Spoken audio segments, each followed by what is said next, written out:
Friends, mushroom ತೊಗೊಂಡಿದ್ದೀನಿ. ಇವಾಗ ನಾನು ಇವಾಗ ಚೆನ್ನಾಗಿ ಮಣ್ಣಿರುತ್ತೆ, ಹಾಗೆ ಚೆನ್ನಾಗಿ ವಾಶ್ ಮಾಡ್ಕೊಬೇಕು. ಇದನ್ನು ಚೆನ್ನಾಗಿ ವಾಶ್ ಮಾಡ್ಕೊತೀನಿ. ಮಶ್ರೂಮ್ ನಾನು 200 ಗ್ರಾಮ್ ತೊಗೊಂಡಿದ್ದೀನಿ.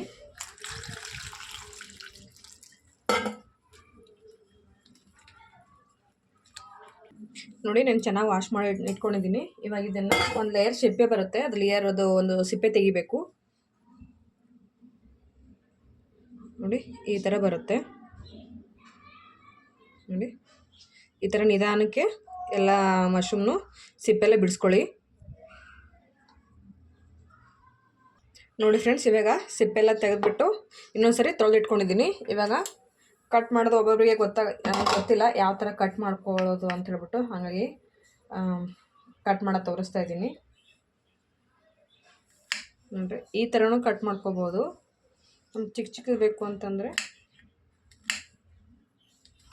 ನೋಡಿ ಈ ಥರ ಮಾಡ್ಕೋಬೋದು ಅಂತೀನಿ. ನೋಡಿ, ಈ ಥರ ಕಟ್ ಮಾಡಿ ಇಟ್ಕೊಂಡಿದ್ದೀನಿ. ಇದಕ್ಕೆ ಇವಾಗ ಅರಿಶಿನ ಹಾಕ್ಕೊತೀನಿ.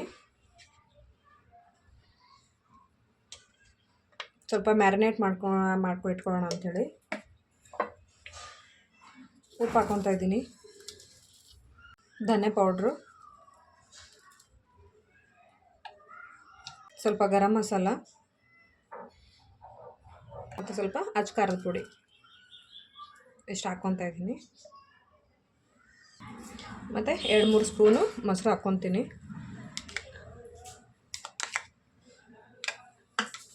ಇದನ್ನು ಚೆನ್ನಾಗಿ ಮಿಕ್ಸ್ ಮಾಡ್ಕೊಳ್ಳಿ. ಇವಾಗ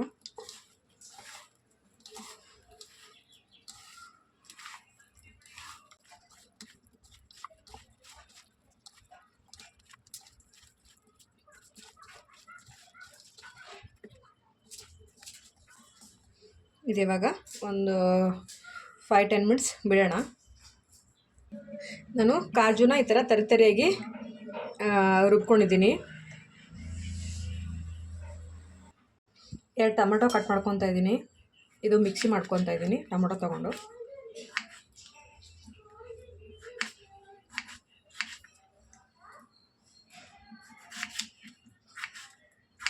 ಹಸಿ ಮೆಣಸಿನ್ಕಾಯಿ, ಆಮೇಲೆ ಬೆಳ್ಳುಳ್ಳಿ ತೊಗೊಂಡಿದ್ದೀನಿ ಒಂದು 7-8 ಎಸಳು. ಇವಾಗ ಮಿಕ್ಸಿ ಮಾಡ್ಕೊತೀನಿ ಇದನ್ನು. ನೋಡಿ, ರೆಡಿಯಾಗಿದೆ ಇವಾಗ. ಆಮೇಲೆ ಈರುಳ್ಳಿನೂ ಚಾಪರಿಂದ ಕಟ್ ಮಾಡ್ಕೊಂಡಿದ್ದೀನಿ. ಇವಾಗ ಯಾವ ಥರ ಮಾಡೋದು ಅಂತ ನೋಡೋಣ ಬನ್ನಿ. ನೋಡಿ, ಒಂದು ಪಾತ್ರೆ ಇಟ್ಕೊಂಡಿದ್ದೀನಿ. ಇವಾಗ ಎಣ್ಣೆ ಹಾಕ್ಕೊಳ್ತೀನಿ. ಇವಾಗ ಜೀರಿಗೆ ಹಾಕ್ಕೊತೀನಿ ಮತ್ತು ಈರುಳ್ಳಿ,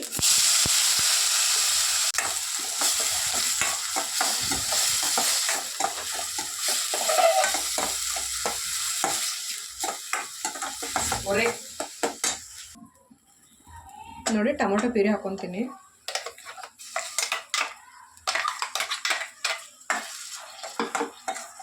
ಇದು ಹಸಿ ವಾಸನೆ ಹೋಗೋವರೆಗೂ ಚೆನ್ನಾಗಿ ಫ್ರೈ ಮಾಡ್ಕೊಳ್ಳಿ. ನಾನು ಇದು ಟೊಮೊಟೊ, ಬೆಳ್ಳುಳ್ಳಿ ಮತ್ತು ಹಸಿಮೆಣಸಿಗೆ ಹಾಕುವಾಗ ಶುಂಠಿ ಹಾಕಿರಲಿಲ್ಲ. ನಾನು ಇವಾಗ ಮರ್ತೋಗಿದ್ದೀನಿ, ಹಾಗಾಗಿ ಸಪ್ರೇಟಾಗಿ ಶುಂಠಿ ಕುಟ್ಕೊಂಡು ಹಾಕೊತಾ ಇದ್ದೀನಿ.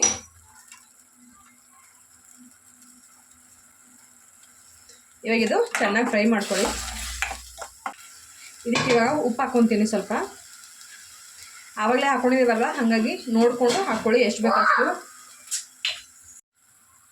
ಸ್ವಲ್ಪ ಅರಿಶಿನ ಹಾಕ್ಕೊತೀನಿ, ಸ್ವಲ್ಪ ಧನಿಯಾ ಪೌಡ್ರ್ ಹಾಕ್ಕೊತೀನಿ.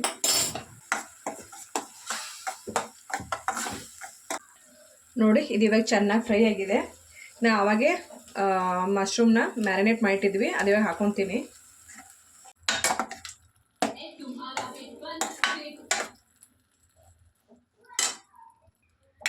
ಇದು ಚೆನ್ನಾಗಿ ಮಿಕ್ಸ್ ಮಾಡ್ಕೊಳ್ಳಿ. ಇದಕ್ಕೆ ಇವಾಗ ಕೊತ್ತಂಬರಿ ಸೊಪ್ಪು ಹಾಕ್ಕೊತೀನಿ, ಮತ್ತು ಸ್ವಲ್ಪ ಕಸೂರಿ ಮೇಥಿ, ಗೋಡಂಬಿ ಮಿಕ್ಸಿ ಮಾಡಿದ್ದೆ, ಅದು ತರತರಿಯಾಗಿ ರುಬ್ಕೊಂಡಿದ್ದೆ ನಾನು. ನಿಮಗೆ ಬೇಕಾದರೆ ಕಡಲೆ ಬೀಜ ಹುರಿದ್ಬಿಟ್ಟು ಅದ್ರ ಪೌಡ್ರ್ ಹಾಕ್ಕೋಬೋದು. ಬಟ್ ಇದು ಹಾಕ್ಕೊಂಡ್ರೆ ಟೇಸ್ಟ್ ತುಂಬ ಚೆನ್ನಾಗಿರುತ್ತೆ. ಒಂದು 2-3 ಸ್ಪೂನ್ ಹಾಕ್ಕೊತೀನಿ.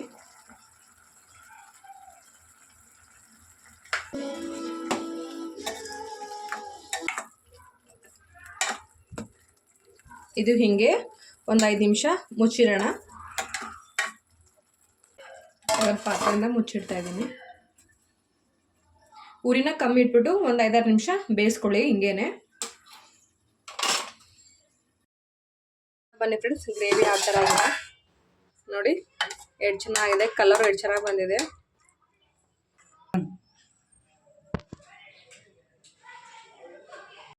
ಬನ್ನಿ ಫ್ರೆಂಡ್ಸ್, ಯಾವ ಥರ ಆಗಿದೆ ಅಂತ ಹೇಳ್ಬಿಟ್ಟು ಟೇಸ್ಟ್ ಮಾಡೋಣ.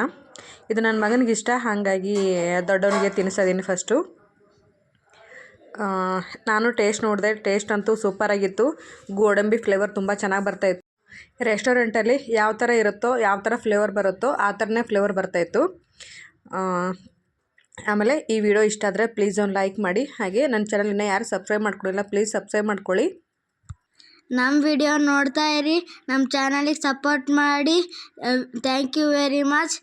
ಬಾಯ್.